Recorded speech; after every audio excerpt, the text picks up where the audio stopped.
I'm Di Parkin, and I'm from LSR, the Ligue Soutien des Réfugiés, who've arranged this fundraising event. And at the end, there's a hat at the back, which we're asking you to make donations at the end, also to cover the tea, coffee, and very nice cake that I didn't make. And I could say a bit more, just a tiny bit about who we are. We support about 30 families in the area, refugee families, whom the French government houses, and they get healthcare and schooling, but that's all. And we have a monthly collection of money to buy foods for these families. We also do other things, like last week we had a very successful event for women refugees, and about 12 women came and said how wonderful it was to get out of the house, which they wouldn't normally be able to do without their husbands. And we gave away clothes at that event. So that's the sort of thing we do. By the hat, there's an information sheet, which if you are not already a donor of ours, please would you take and fill in and either give back to me, or it can be emailed to Sally, who sadly is not here because she's got hospital appointments like we all have. So that's it. So I'm now going to introduce Neil, waving nicely, whom I've known for 20, 30 hang on, 25 years. 25 years.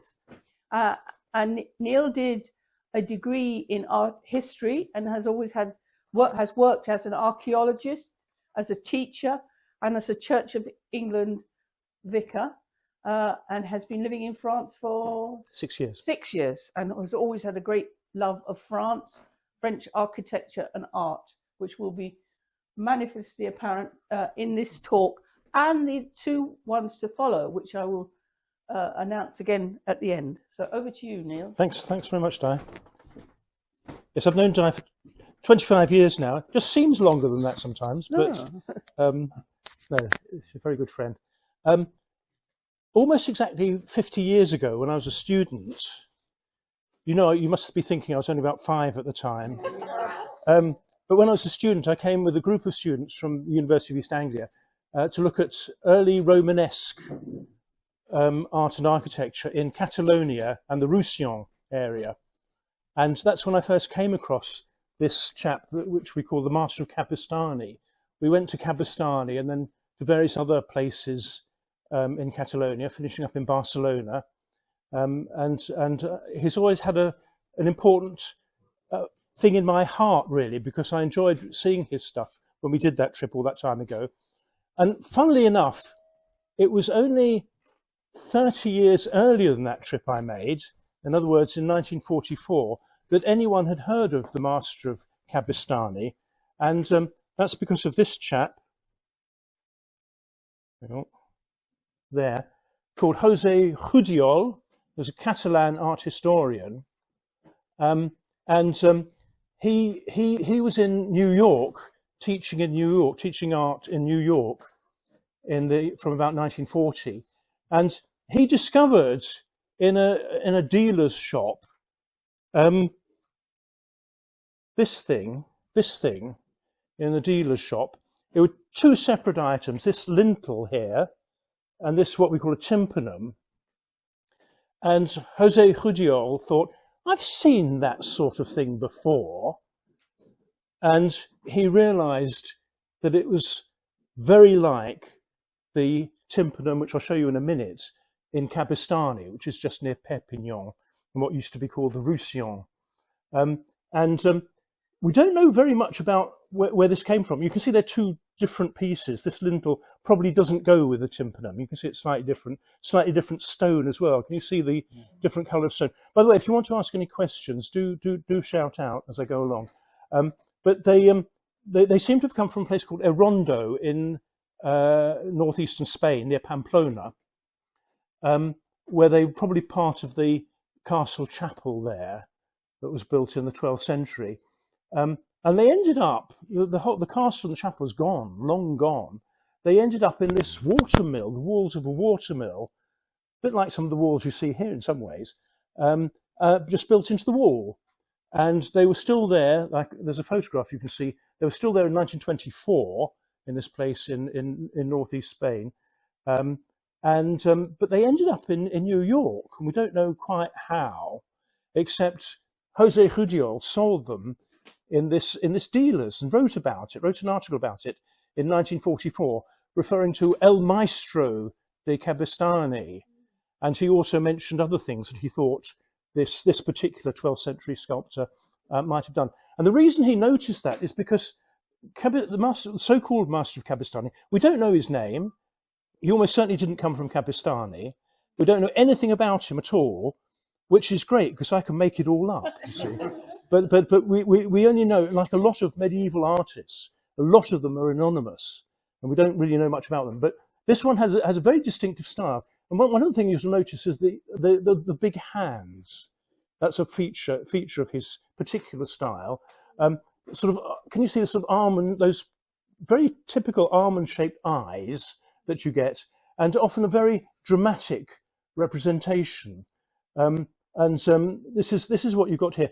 And he said, look, I've seen something like that, and it's this. And this is the tympanum from Cabestany, near Perpignan. There's a lovely little museum there now, actually, which is all about the Master of Cabestany, which you can go and see. But can you notice the similar features? The hands, the eyes, that sort of way of carving the drapery and so on. And you know, he made a good link with this particular sculptor, who probably wasn't the greatest sculptor around, although he's pretty good, but he had such a distinctive style and was a bit quirky, a bit extravagant in gestures and things, a bit dramatic and so on. I'll talk about the iconography of this later, but it's obviously a Christ blessing there with Mary going up to heaven, and there's her being resurrected and so on. And there's a funny belt that used to belong to her, which I'm going to explain to you towards the end, because it's quite interesting. But anyway, Jose Rudiol saw lots of other things that were like him, and I've got this map. You can see I've taken great care to make this map for you. Here we are near Saint-Hilaire, sort of more or less around there. And these are some of the works that he made. And you'll notice there's a huge concentration around here, the Department of Aude, which we're in, going towards Toulouse. That's the one we just saw, Erondo, near Pamplona. Okay, and then there's a very interesting group over here in Tuscany. What's going on there? Was he an itinerant stone carver who ended up there? It's quite possible. Did he have a team he worked with? We don't know. We know none of these questions. But anyway, that gives you an idea of the main sites where he was operating. And Jose Rudiol also pointed out there are other works in this particular style. And one of the most fantastic is this one, which is in the Abbey Church of Saint-Hilaire, which is just north of Limoux. And if you go there, if you go into the south transept, you see this wonderful marble sculpture that for many years people thought was Roman until they realized it was actually medieval, 12th century medieval. And again, you can see features of his style. Notice the hands, the eyes, that sort of furrowed brow expression, which are very typical of him. You see that all over the place. And this is a depiction of the Bishop of Toulouse, called Cernan or Saturninus, Cernan as they call him in France, being arrested in the 4th century under one of the various persecutions. And here he's being martyred. His feet are tied to this bull, and the bull is dragging him through the streets of Toulouse. And that's how he met his end. And there are all sorts of other fantastic beasts and creatures.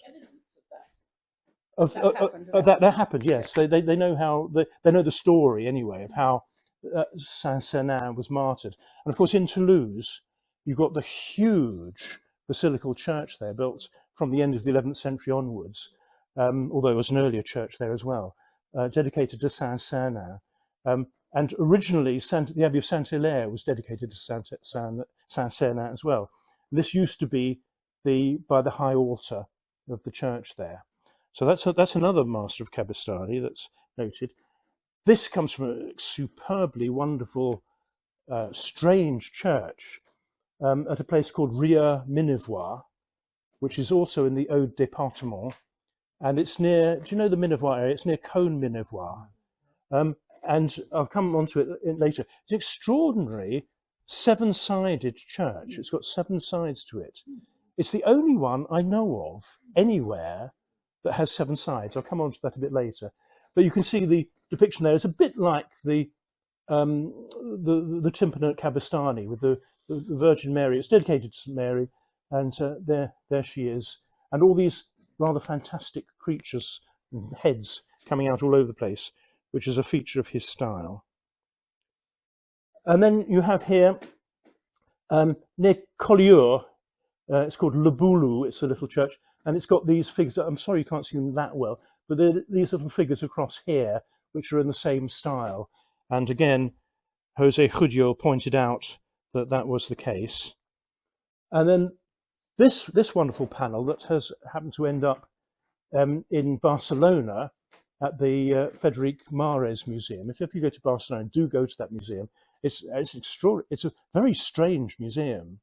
You go through lots of bits of medieval stuff, and then you go higher up and you get lots of sort of bicycles and typewriters and playing cards and things. It's fascinating. It's absolutely fascinating. But anyway, this is here, and it comes from the portal of Saint Pere de Rodes, which is a fabulous site. If you just cross over the border from around Collioure in France into Spain towards Empúries, it's up a high hill there, and it's the most fantastic abbey, brilliant abbey, dating from the 10th, 11th, 12th centuries. And this is a panel from it.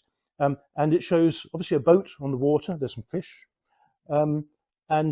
it's a resurrection appearance because Jesus is calling the fishermen to come and have breakfast with him or something like that. And he's saying, "Peace be with you, Pax Nobis." That's a wonderful panel. And then since Judio made these connections, lots of other people have said, "Oh, I think this looks a bit like the Master of Cabestany." I don't think they're all necessarily right, but I think the ones I'm going to show you here are right. This is a place called Saint-Papoul, where I first went with Di. It's a lovely abbey church. And on the outside, you've got these half columns leading up to various corbels with very typical Master of Cabestany carvings. And this figure of Daniel in the lion's den. I think you can see some of the lions creeping round. Very, very, very dramatic. And then the Abbey Church of La Grasse, which is over in the Corbière Hills. And you've got bits and pieces there, of which this is my favourite, of this fantastic creature with that hand grabbing it by the hair. There's some sort of battle, some sort of primitive battle going on. You can also see he's not the only one who used it, but the Master of Cabestany is very great user of the drill in his carvings. His drills, drill all over the place. But there are lots of bits and pieces there. And then, extraordinarily, going over to Tuscany, from the Abbey Church of Sant Antimo, we've got this capital there. And again, it's very like, I'll show you a comparison a bit later on, it's very like the Daniel in the Lion's Den we saw earlier at Saint-Papoul. It's definitely the same hand working on it. If you look carefully, you'll notice that the abacus at the top, that top bit, is made of a different material. And this is made of travertine limestone, but the capital at the top is made of onyx, a type of alabaster, and which is really nice because if you put a light behind it, it glows. It's rather interesting. So you have some interesting effects there. But again, you'll see his predilection for fantastical animals and dramatic scenes going on. He's very good at dramatizing things. And also in Tuscany, there's this column made of marble, which, as it has now, probably was originally had an Easter candle in it, and these figures are still definitely in the style of the Master of Cabestany. They're very, very distinctive. It's from Sugana, and it's now in a museum at San Casciano Valdepesa. And then Prato, the town not far from Florence, in the cathedral, little cathedral cloister, there are these things made of green serpentine stone that are in the style of the Master of Cabestany. I'll come on to that again later. But before that, I want to go back a bit and just look at the art of stone sculpture in Europe and how it went through a decline and rebirth, because this gives a sort of background to what's going on. And this, first of all, shows you some Roman sculpture, dating probably to the 4th century AD, although there's a bit of dispute about that. And it's in Toulouse, in the Musée Saint-Raymond, which is right next to the Basilica of Saint-Sernin. And it came from a villa about 10-15 miles south of Toulouse, near Martre-Tolosan, and it's called the Villa Chiragon. It's called the Villa Chiragon. And there are these wonderful sculptures in the region of Toulouse, and there must have been a lot more of these around if you went back into the Middle Ages that they could use as models. And this is Hercules with the Hydra, fighting the Hydra, and there he's grabbing a boar. He has to take the boar. One of his labours was to bring a boar back still alive.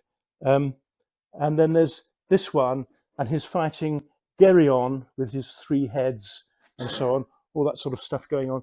And very interestingly, they found that a lot of the stone they used in this came from where this comes from. You can see probably the similarity generally in stone carving from a place called Aphrodisias. It's now in Asia Minor, in Western Turkey, about 100 miles east of Ephesus, round about there. The sculptors from Aphrodisias got all around the Mediterranean. They exported stuff, and they actually the actual sculptors themselves moved around and moved into southwest France as well.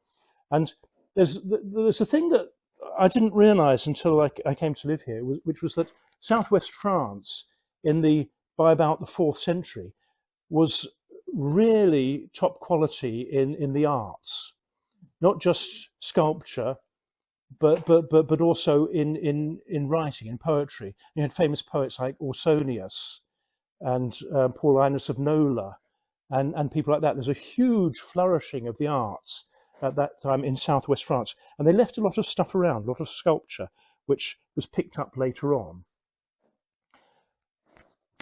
Now that was sort of largish scale sculpture. This is small scale, and this is the background to a lot of medieval carvers, because they used this is a sarcophagus, a stone coffin, if you like, it's in Narbonne, in the Narbovia Museum, which I mentioned to people beforehand, and it's got these putti, these winged creatures pressing the grapes and gathering in the harvest, like they are right outside here, right at the moment.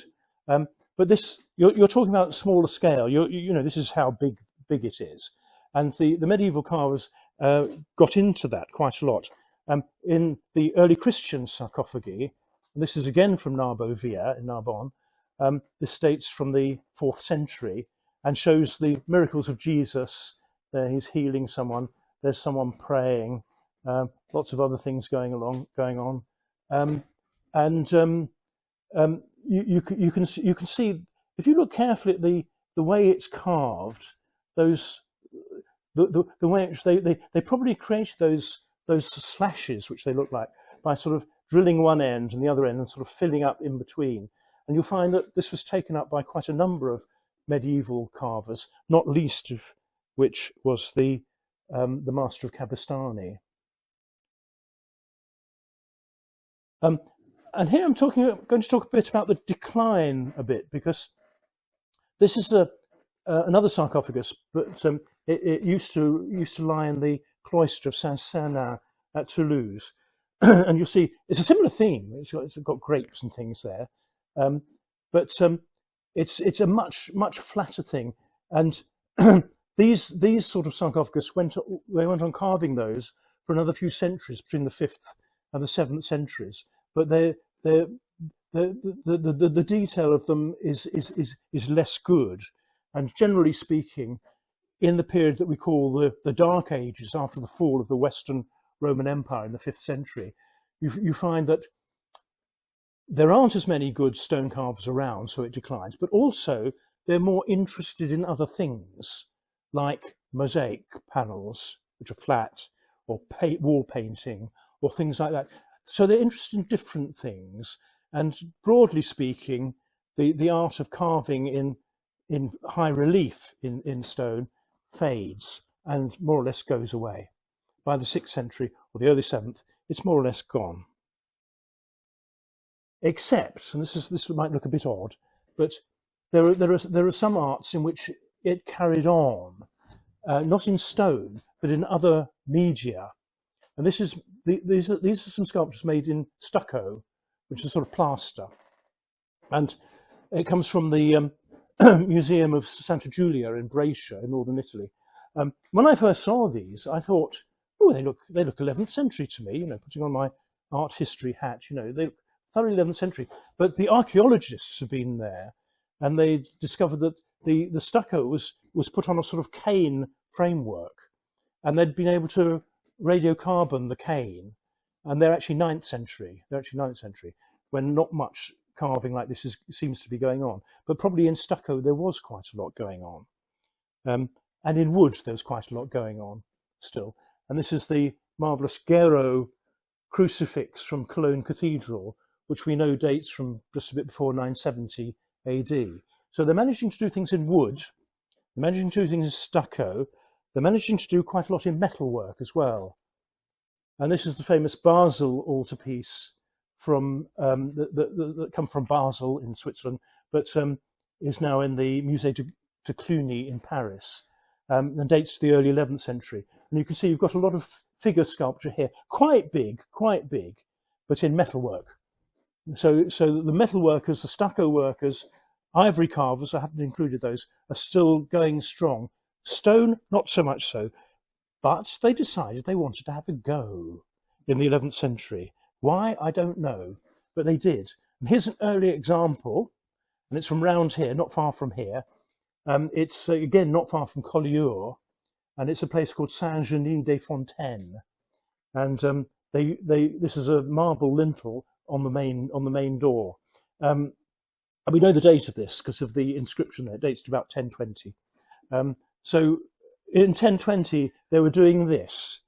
And as you look at it, you can see it's sort of tentative efforts. It's sort of little baby steps, isn't it, into doing full-scale carving. And even, I'm not sure actually if it was intended to be a lintel on the outside of the church.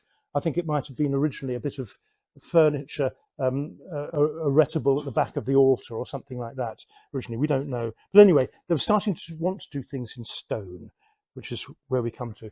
And I'll just shift on another 70, 80 years to Saint-Sernin, Toulouse, where they're building this huge pilgrimage church on the pilgrimage roads going through France on towards Santiago from the late 11th century and finishing it in the early 12th century. And you've got lots and lots of little, I don't know if you can see up there, little capital carvings.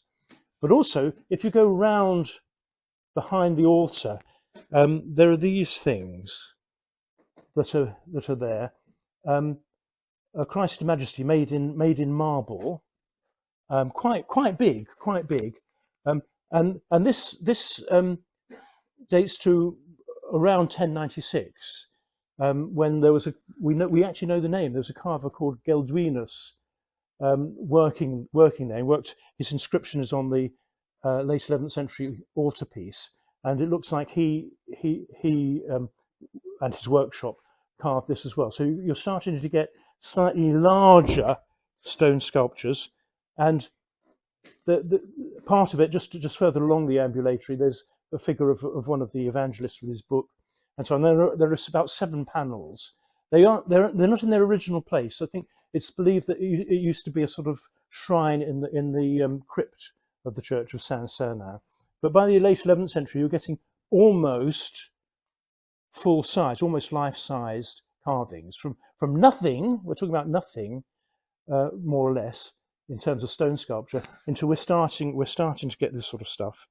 And then in the wonderful cloister at Moissac, you're starting to get all these wonderfully carved capitals, but these huge figures here, which I know you can't see very well there, but Moissac is, what would it be, about 80 miles northwest of Toulouse, something like that, isn't it?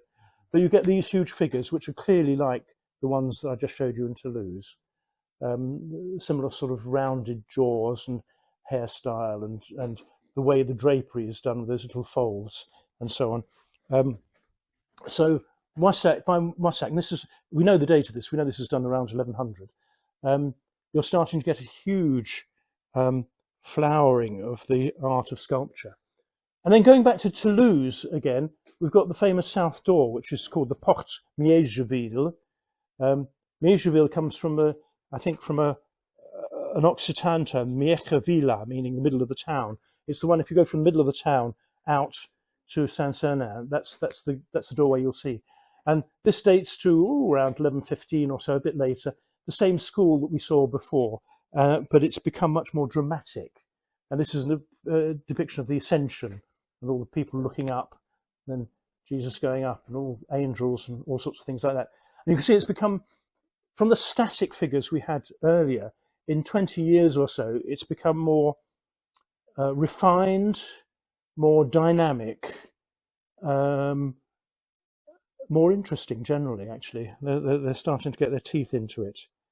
And then going back to Moissac, you've got the famous South Porch at Moissac, which dates to around 1125-ish, and so on, and has absolutely magnificent carvings, including this, one of my favourite.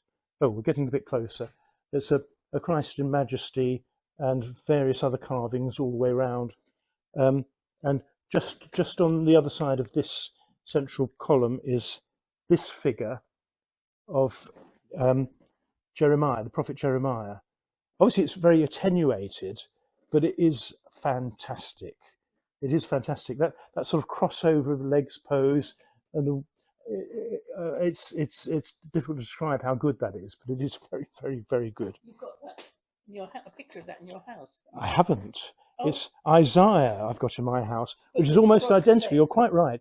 Isaiah is almost identical to that, but it's at the Abbey of Souillac, which is about 80 miles away, but by the same sculptor. And so you're that's very good. That's very good, though. That's very, very good. Right. Now I wanted to talk a bit about the Roman in Romanesque, because the Master of Cabestany was very, very influenced by the Romans. And I'll just start on this. This is Roman. This is the Arch of Septimius Severus in Rome, with its three big openings and columns and things, dating to the early 3rd century AD. And they used this format of triumphal entry in a lot of their greater churches, like that one. This is a bit later. This is a bit of a sleight of hand. This is a bit later. This is Siena Cathedral, but you can see it's three big arched openings. It's very Roman. This was built and carved by Giovanni Pisano, who's a favourite of mine. And round here there are lots of sculptures. And this isn't really apropos, but I couldn't resist showing you one of these. They've taken down the original ones and put them in the museum and left replicas there. But I became fascinated in this figure because on the facade of this is by Giovanni Pisano, late 13th century. On the facade of Orvieto Cathedral, you've got all the usual suspects. You've got King David, and you've got prophets like Ezekiel and Isaiah, and so on, King Solomon, all this sort of thing. And you also have Plato, and you also have Socrates, although I think the head of Socrates has been redone later, but that's a genuine Giovanni Pisano. And I was very interested in how the idea of antiquity of the Roman period and Greek period permeated the Middle Ages. And it was part of their education system, the quadrivium, the trivium, all that stuff. And their philosophy became absolutely important, vital for the whole of the Middle Ages. But that's Giovanni Pisano, who I like a lot. And if you'd like me to talk about him another time, I will. Then I thought I'd show you another bit of Roman monument. This is a bit of Roman wall. in Cologne called the Ruhmerturm of the 1st century AD. And I just wanted to show you the different sort of bits of triangular pediments and the lozenge-shaped bits of stone and so on that you get a lot in, and here as well, you get a lot in Roman architecture. This sort of thing is called opus reticulatum, reticulate meaning a net-like shape. The retiarius, if you go into the Roman arenas, the retiarius was the one who had a trident and a net, but no armour. And he had to fight against a secutor who had a sword and a helmet and lots of armour. And so anyway, I don't know why I diverged there, but anyway, it means a net. And you get this throughout the Middle Ages. This is a nice little church I know in the sort of Loire Valley area. And actually, it's near Chinon. And you can see, this is 12th century, and you can see that opus, what we call opus reticulatum, and various other bits and pieces. You get it all the time in the Middle Ages. This is the 12th century. Late 11th century, you get it also in Toulouse. Here, you can see it here. So they're obsessed with Roman art and architecture and the way of building in the Middle Ages and emulate it as much as they possibly can. And this is somewhere very near to us, Alette, just down the road, which again, they used to think that this was a Roman building because it's got such accurate sort of Corinthian capitals, egg and dart patterning, cornice, you know, the lot. You can see a detail there to show what it's like. It's 12th century. It's 12th century. It's nothing to do. I'm not saying that the Master of Cabestany had anything to do with this, but it just shows how, in that period, particularly the 12th century, they were obsessed with Roman buildings, Roman sculpture, and everything. And here we have an actual Roman gate from Autun in Burgundy. That's the upper part of it, with these fluted pilasters and little flat capitals, Corinthian capitals, dating from the 1st century AD. Autun, okay, and in the cathedral, that's exactly what they're building there in the 12th century. You can see it's very, very like it. And also, Autun has a story to tell about carving, but Burgundian sculpture is outside of the scope today, I'm afraid. Oh, then you have this I like. This is a Roman sarcophagus, big Roman sarcophagus, the lion sarcophagus, which is in Pisa in the Campo Santo, which is a sort of enclosed cemetery, if you like. But there's lots of Roman sculpture there. So this is something from probably the 1st century BC, and then this is something carved by this guy called Beduinus. We know that because it's written on there, and he was active around the 1170s, 1180s, and so he's completely copied, very accurately, a Roman sarcophagus. So they were copying Roman sculpture, architecture, everything in this part of the Middle Ages and throughout most of the rest of the Middle Ages as well. And here we have a very fabulous sarcophagus from Arles. There's a wonderful museum in Arles of Roman art, and you can see the sort of size of the figures, the sort of slightly dramatic gestures, which remind me actually a bit of the Master of Cabestany later on. This dates from the 4th century, and this way of doing the carving the drapery is something that the Master of Cabestany, amongst others, picks up quite a lot. And here we have another church, which is a wonderful one, not too far from Arles, called Saint-Gilles-du-Gard, which is at the edge of the Camargue. If you get a chance, go there. And you've got these wonderful 12th century. This was done around the 1150s, 1160s, and they look just like bits of Roman sarcophagi, actually, but they're 12th century. And they're set in front of these columns, which are deliberately made to look like a Roman theatre, Roman Sinai fronds you get in the Roman theatres back in antiquity. So there's Saint-Gilles. Oh, there's a total view of it. If you get a chance to go there, it's extraordinary. Extraordinary. Right, now we get back to the Master of Cabestany again. Now, you probably saw from the map I showed you earlier that there's a lot of his stuff in this département, the département of Aude. obviously you have the Master of Cabestany, the Cabestany tympanum, and again, if we've looked at some of those early Christian sarcophagi and things like that, and you can see the drapery, how the drapery is very, very similar. See it here. I'm just showing you that sarcophagus, the so-called Trinity sarcophagus, because they thought these three figures represented the Trinity. They're probably wrong, but that's what they thought. Now we come across favourite church of mine, Ria Minervois, which is in Ode. Sorry? Is that the seven-sided? It's a seven-sided one, yes. It's seven-sided, yeah. It's seven-sided, which is absolutely unique, and it's a bit peculiar. I'll show you the plan of it. You can see it's 7 sides, and the original outside, which is in deep black, was 14-sided. So it's weird. Now, 7 is an important biblical number. The creation, 6 days plus 1.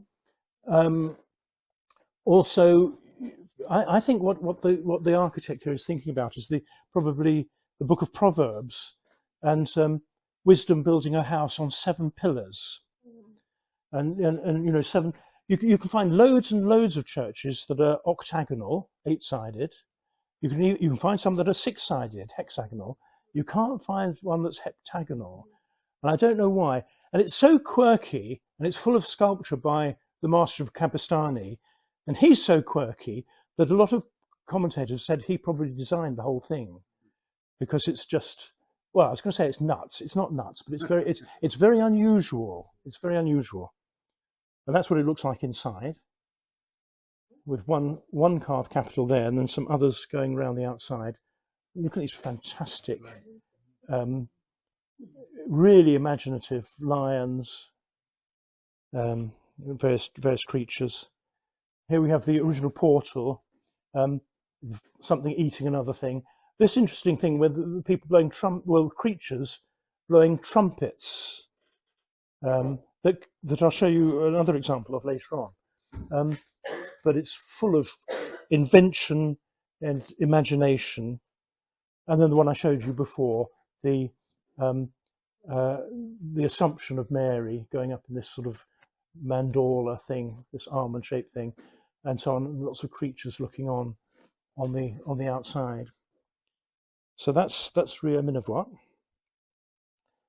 Then going back to Saint Papoul, which I showed you earlier, a bit nearer towards Toulouse, and these wonderful carved capitals at the top there, including some quite interesting corbels at the top there.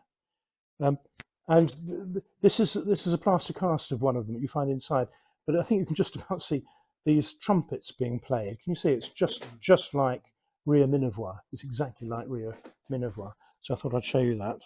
Same person involved. And then famously the Daniel in the Lion's Den carving up the top there. Now Saint-Hilaire, that's the Abbey Church of Saint-Hilaire. Wonderful, you go there, wonderful calm cloister to go to. It's really, really lovely. And you go in there, and at the end of this sort of south transept, there's a wonderful sculpture, which is this one here, which we've had a look at. And I've mentioned the iconography of it with the bull pulling through. There's lots of lovely detail. Can you see there's a woman's sort of half open door there? And there's someone sort of sitting on a rope. And there's all these creatures. You know, some of them are human, some of them are animal that are going on. And a group of women who are watching what's happening, and so on and so on. And this bull I'll show you a detail of it, going round the corner. I mean, I don't know how he did that really. Yes, there's a detail of it. You can see that woman there again. The man looking down from sitting on some sort of rope. And the soldiers coming to arrest Saint-Sernin. There they are arresting him. He's got a book. You had to give up your books, by the way. That was it's where the word for traitor comes from. You give something up.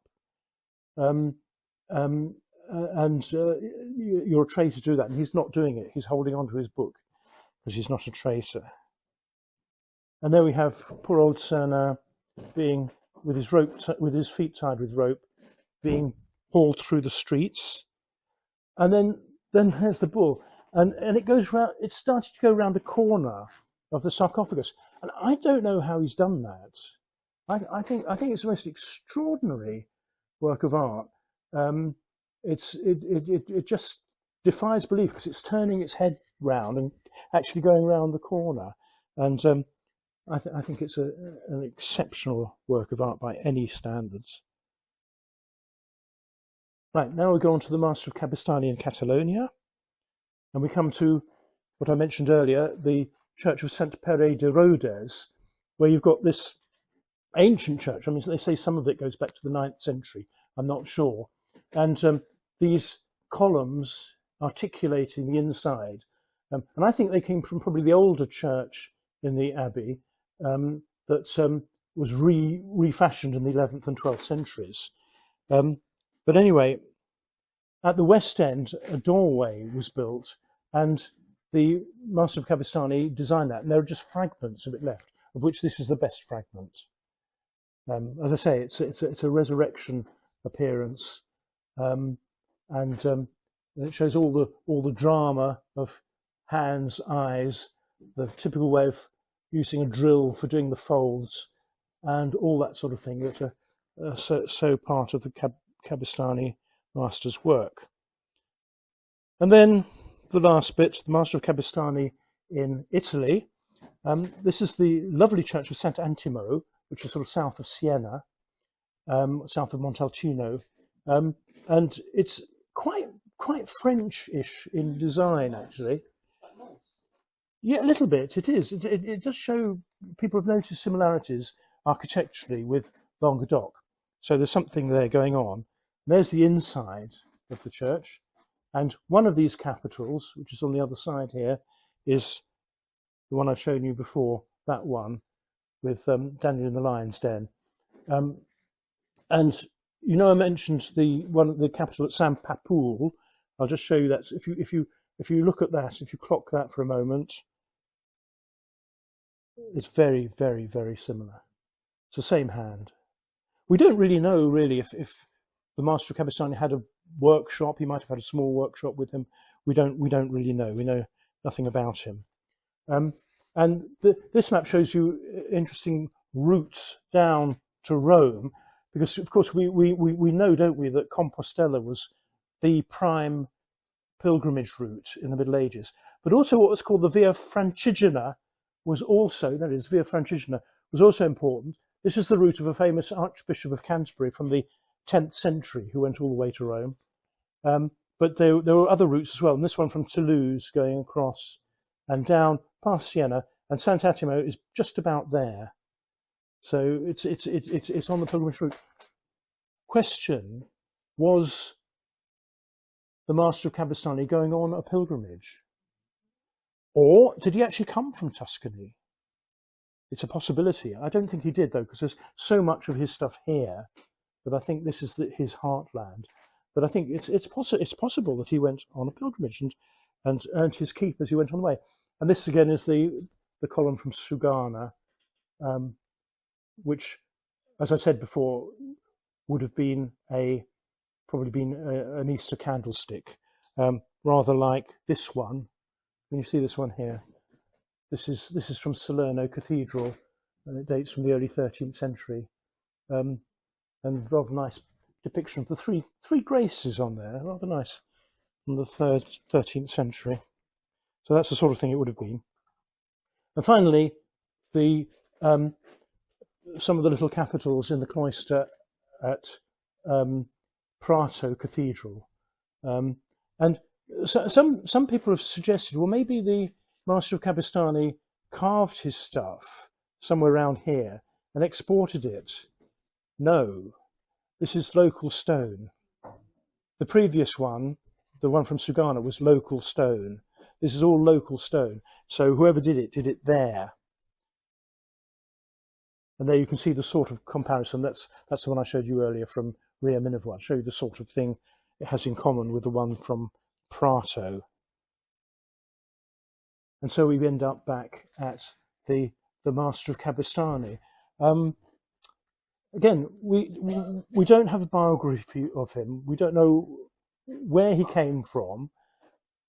It seems likely, given the amount of his work in this area, that this is the most likely one. Wherever he came from, he obviously had access to Roman sculpture, particularly sarcophagi. And what comes to mind here, particularly, I think, is the two centres, Narbonne, which had loads. Narbonne, of course, was the great local capital of the Roman world. It was the capital of a large part of what we now call France, called Gallia Narbonensis. So it's a big Roman capital, and you get more of a sense of that if you go to this museum at Narbovia in Narbonne. But Narbonne could easily have been one. Toulouse is another possibility, and the reason Toulouse is quite important is not only was that quite an important Roman site, but also that, as I showed you from the sculpture earlier, the carving in highish relief in stone really took off in Toulouse and the area in the late 11th and into the 12th centuries, and he can't have not been influenced by that. So I would put those some Catalans like Girona, and I've left Girona out because it's getting too complicated by that stage. But I suspect it isn't Girona, but I think it probably is likely from somewhere around here. And this is my final slide. I showed you earlier that these follow the line of the Via Francigena to Rome, and of course this one that we started off with, Erondo, is also on the Camino of Santiago, maybe he was involved in bringing his workshop to those sorts of areas. Very interestingly, Erondo is only a couple of miles away from the route to Santiago that goes via Toulouse and goes through Jaca and then on to south of Pamplona and on to Santiago. So maybe he was a jobbing carver who liked to go on pilgrimage. I don't know, but I've made up a lot about him. You can make up a lot about him as well. But I'll finish speaking now, I think, and hear any questions you might have.